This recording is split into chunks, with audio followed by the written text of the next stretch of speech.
Here, we're going to pick up a new subject, and that is exponential notation. Exponential notation. And we've talked about this in previous lessons. So when you have exponential notation, a to the 7th power, the a is the base, and the 7 is the power or exponent. All right. So going to some examples here with that concept, exponential notation. 3 to the 4th power means 3 times 3 times 3 times 3. We've talked about this. This is called expanded form, by the way. And if I want to evaluate 3 to the 4th power, evaluated form, it would be 81. 3 times 3 times 3, 81. 4x to the 2nd power means 4 times x in expanded form. And we could evaluate that if we wanted to plug some numbers in for x. All right.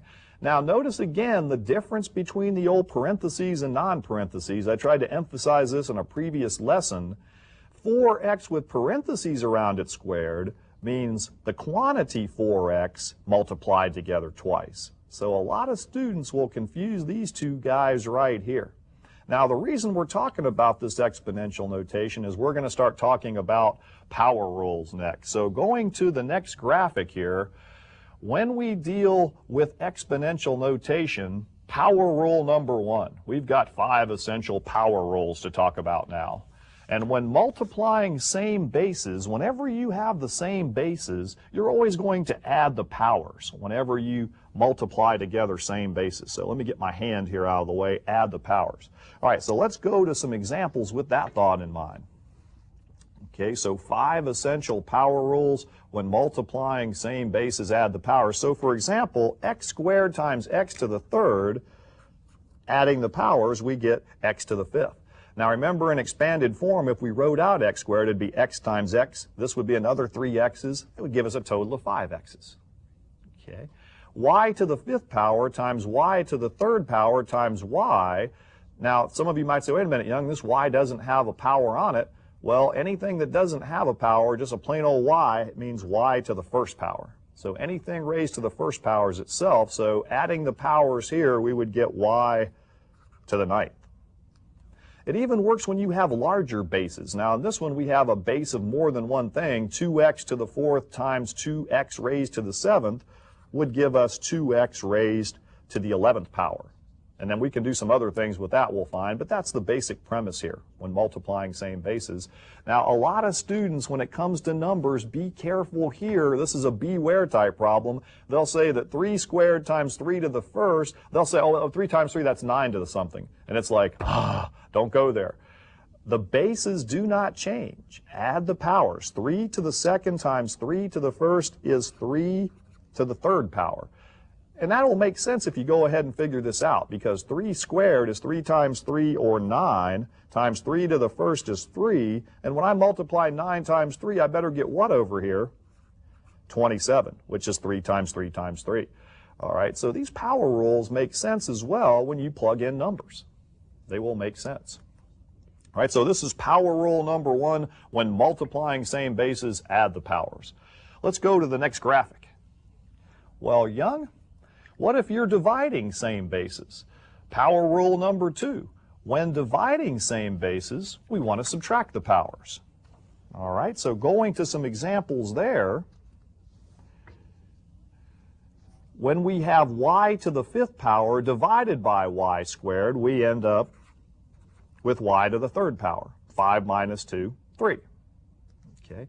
X to the 10th divided by x to the 6th, x to the 4th power.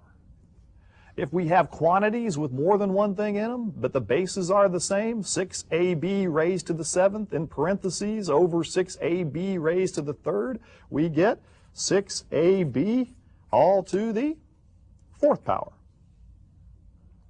Now again, with numbers, beware here, folks, because a lot of people with numbers, if you say 8 to the 9th divided by 8 to the 3rd, they'll say, oh, 8 divided by 8, Young, is 1. Oh, be careful. Again, the base does not change. This is going to be 8 to the 6th power.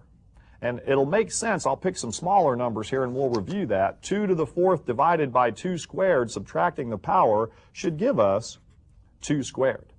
All right, so if you think about it, 2 to the 4th, if we were to evaluate it, would be 2 times 2 times 2 times 2. This would be 16.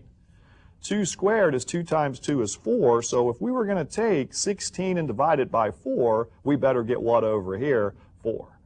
All right, so that's why this rule works. Whenever you divide same bases, you subtract the powers on the exponents. And boy, y'all will not believe how this rule leads to all the other rules. Let's go to the next graphic.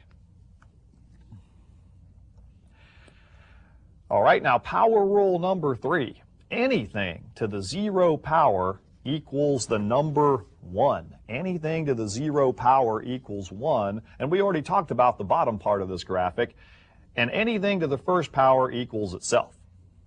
Okay, so going to some examples here, we've got power rule number 3. 12 to the 0 power, 1. Negative 6 to the 0 power. Notice I have parentheses around the negative 6. Anything raised to the 0 power is 1. Now, some of you might say, Young, why is that true? Why is anything to the 0 power 1? Now, remember the previous power rule we talked about. Let's take 2 to the 3rd power over here and divide it by 2 to the 3rd power.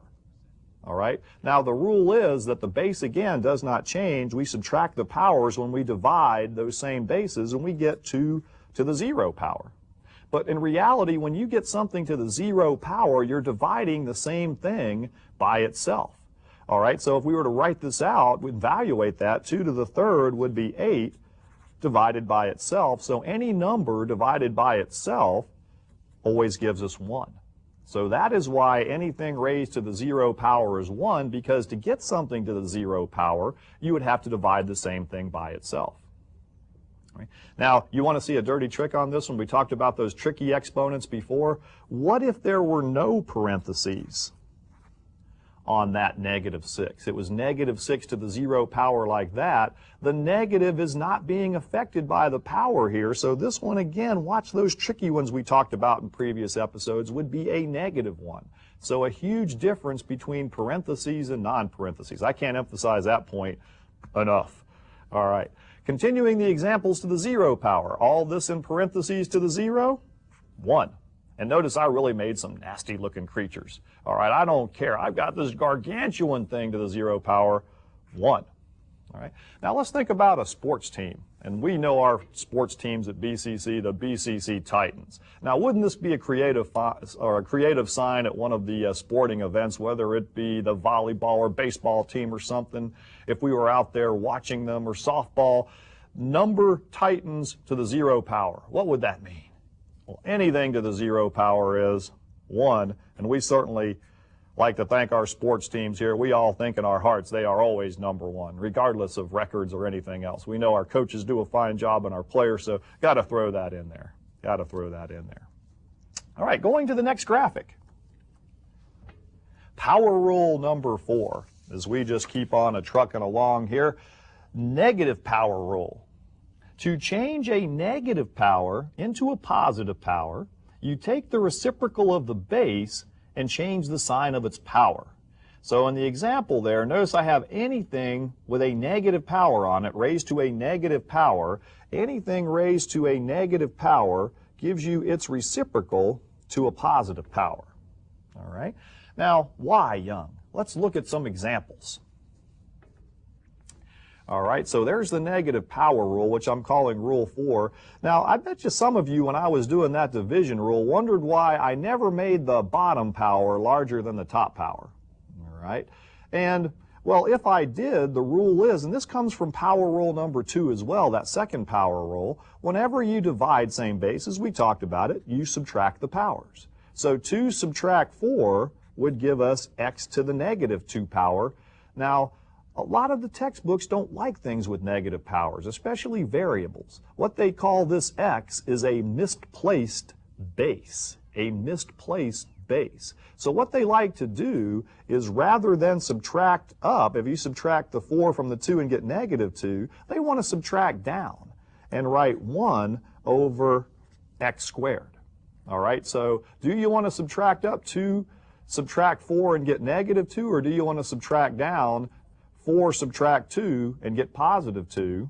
Well, we always prefer the positive exponent. So we want to try to force a lot of these exponents to be positive.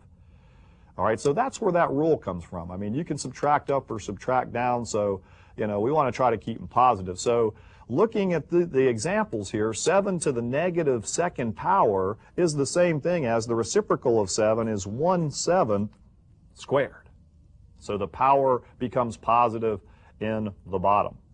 All right, now what if the negative power is already in the bottom, Young? Does that scare you? Well, this is 1/5 here with the negative in the bottom, so the reciprocal would be 5, and that power becomes positive. And again, it's subtracting up and down. All right, now 1/4 to the negative third power, they even try to throw fractions in here and make you scared. Don't be scared. Take the reciprocal of 1/4, which is 4, and then the power becomes positive. So a lot of instructors like to call this the reciprocal rule. All right. Now here's one that's about as nasty as they can make it, a negative fraction with a negative power. So again, take the reciprocal of this base, negative 2/3 reciprocal is negative 3/2. Power becomes positive. And then if you wanted to evaluate that, you could even go a step further. You could say that's negative 3/2 times negative 3/2, and that would be a positive 9/4 for the answer. Okay. So if that negative power rule bothers you, let me just take an arbitrary letter here, y, and make that y to the negative 5th power. Now, how would we get something to the negative 5th power if you think about this? Well, we would have to have, let's say, y to the 2nd over y to the 7th, wouldn't we? I mean, and subtract the powers to get that. Or we could make this y to the 3rd over y to the 8th, and so forth and so on. All right? So again, if we subtract up, we get the negative power, but the rule is we like to subtract and keep those exponents on variables positive, so we would subtract down. So again, that's where that negative power rule comes from. So don't be confused by negative powers. A lot of students see the negative powers and they go, they get scared and stuff. Don't worry about it. All right, so this is power rule number 4. Let's go to the graphic for the 5th and final power rule for today. And power rule number 5 states, whenever raising a power to another power, you multiply the power. So on power rule number 5, we can play a little poker. Say, I'll take your power and I'll raise it to a power, and when we do that, we'll multiply the powers. All right, so let's look at some examples with that.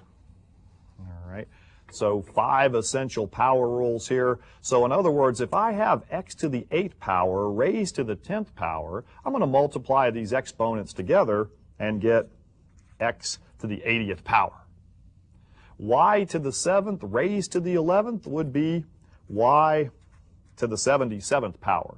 So students in algebra often learn that when you have something with parentheses, that means multiply. So that's another way you can kind of remember this. So something in parentheses with a power out here could mean multiply the powers. All right. Now let's try ones that got a little more elaborate things here. So we've got a to the 4th power b, c cubed, all raised to the 5th power. So all of these exponents inside are going to get multiplied by this power on the outside. So we end up in this example with a to the 20th, 4 times 5. B, now what power is on the B? Young, I don't see one. Don't panic. There's a 1 there. That just means there's 1B. So we get B, 1 times 5 is 5. C, 3 raised to the 5th would be C to the 15th power.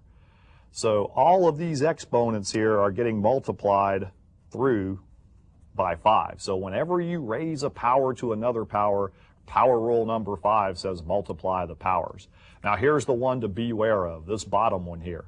When we have a number in here, sometimes students get confused. They forget to multiply the number's exponent by the power out here. Now this 3 has a power on it as well. It's 3 to the 1st. This D has 1, although it's not written, D to the 1st. So multiplying the powers, we get 3 to the 3rd, C to the 6th, D to the 3rd, E to the 15th. So all the powers were multiplied by 3 here. All right, and if we wanted to, we could change the 3 to the 3rd into 27. All right, so don't forget sometimes here, some students will make that mistake. They'll say 3 to the 3rd is 9. No, that's 3 times 3 times 3 is 27. C to the 6th, d to the third, e to the 15th. So that would be the final answer in this problem here if we were to evaluate that out. Okay. So, in closing, stay positive even when the going gets tough. Overcome any obstacles that may stand in your path. In real life, problem solving is a necessity, and the problems encountered can be immensely more complex. Solving problems will be a great life tool, whether it is in math class, financing a mortgage, or choosing an investment. Think about it, take care, and we'll see you next time.